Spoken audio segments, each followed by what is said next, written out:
कि एमक्यूएम खत्म हो गई, ऑपरेशन के बाद भाग गए।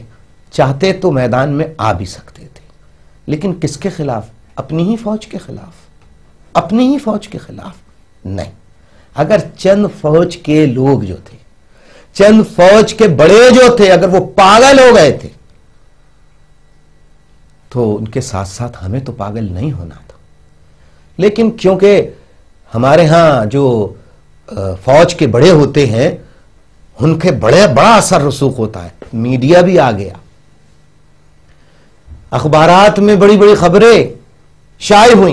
अल्ताफ हुसैन ड्रिल, अल्ताफ हुसैन ने कभी किसी को ड्रिल नहीं कराया, ये खुदा उसका रसूल जानता है। क्या हुआ आपने देखा? मकाफात अमल, कुदरत का निजाम, अल्लाह का निजाम, अल्लाह का इंसाफ, अल्लाह का कानून, कि जिन्होंने मुझ पे झूठा इल्जाम लगाया और कहा हमने चैप्टर क्लोज कर दिया, कुदरत ने उनका चैप्टर क्लोज कर दिया। और आप देखिए, कभी किसी पे झूठा इल्जाम नहीं लगाना चाहिए। देखिए मकाफात अमल, कानून कुदरत, कि उसके अपने घर वालों ने उसकी लाश को निकलवा के उसकी लाश को ड्रिल कराया। यह है खुदा का इंसाफ, यह है खुदा का निजाम।